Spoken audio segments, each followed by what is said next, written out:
Hello and welcome to Warhammer Wednesday. This week I've got another unboxing and review for you. This time it's going to be the Dark Angels Interrogator Chaplain. Right here, he looks pretty decent. If you've seen a few of my other videos, you probably have watched that I have the other Chaplain, the classic one with the Crozius pointing upwards, with the skull helm, and this is just the kind of Dark Angels take of it, with the smoking torch on his power pack and a power fist, and he's cloaked and he's got some Dark Angel symbols and things. He's in a clamshell, so I think he'll set you back about $13.50 with a discount. GW expect to pay about £18 or so.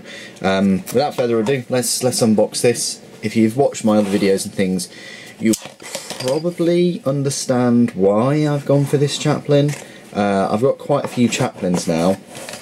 There'll be an unboxing, or there probably already is an unboxing and review of the Space Wolves Chaplain, Ulrich the Slayer, which I'm sort of using as a proxy Chaplain. So there you go, and it's even got the rules there. And the last Chaplain I have to get is just the Dreadnought Chaplain from Forge World. Hopefully they still do it, so stay tuned for a video on that. And the reason why I'm having different kind of chapters and things, Chaplains in my chapter, is just so that I don't end up with having two Chaplains that look the same. I mean, yeah, it would be a pretty boring chapter if that happened.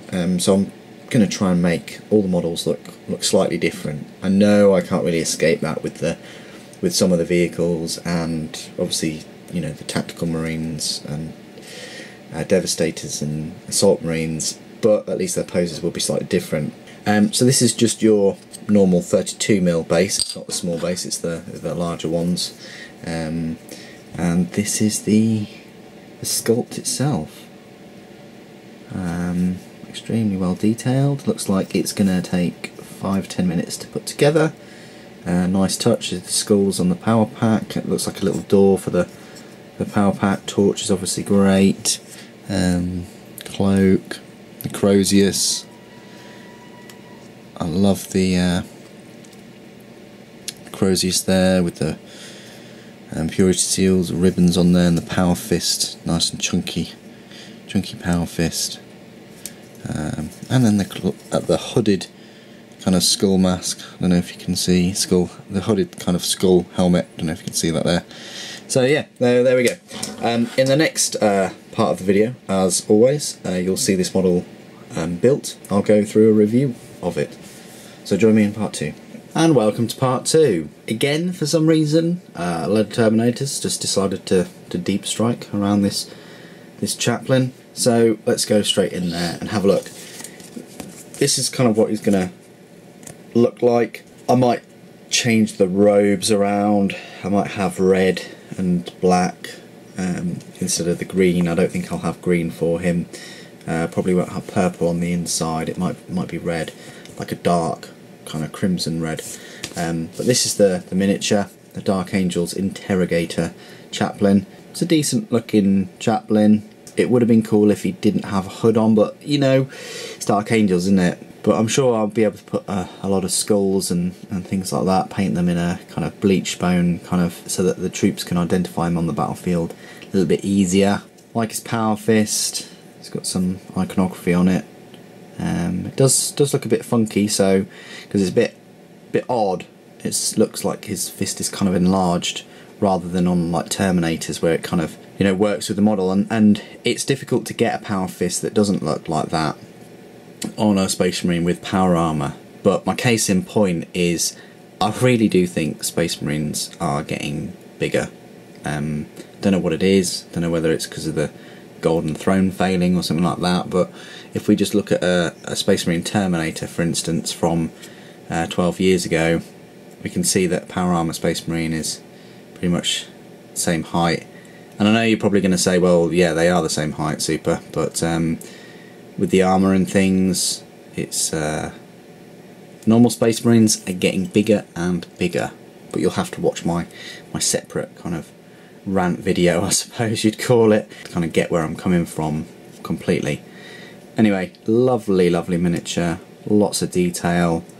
It's up to you whether you want to leave the head off and then paint that separately. I'm okay to get in there and get some detail in, so not too much of an issue with me. I love the kind of door and things on his power pack and the torch. I've always been put off with flames and smoke and things because I'm just not the best painter in the world. I'm a bit paint by numbers, so blending, like, you know, the fire and blending the smoke and things is going to be a real challenge for me. But I'm going to watch some videos on how to do it, obviously on YouTube, and hopefully my first try will come out all right. Yeah, lovely miniature. Like I said before, like I've said with Ulrich, when I do my chapter, I don't want like the librarians or the chaplains to look the same, and which is difficult because a lot of the kind of special characters are unipose. Even the command squads, I've tried to go for big variations in what they look like, mixing it up with old models, new models, and a load of Forge World models too, just to get that uniqueness, because in a Space Marine army it's so difficult to get that, because all the Space Marines in power armour, they all look identical basically. So I wanted the special characters to really stand out and shine, and one of the best ways to do that is to either, you know, convert or pick quite contrasting models, and that's what I've done with this Interrogator Chaplain. It's definitely a good looking mini. Can't wait to paint him and show you him. I've forgotten which company he's going to lead, but really chuffed. What do you think of him? Do you think he's worth the money? Put it in the comments below. Thank you for joining me today, and thank you for watching. Do appreciate it. The Emperor protects.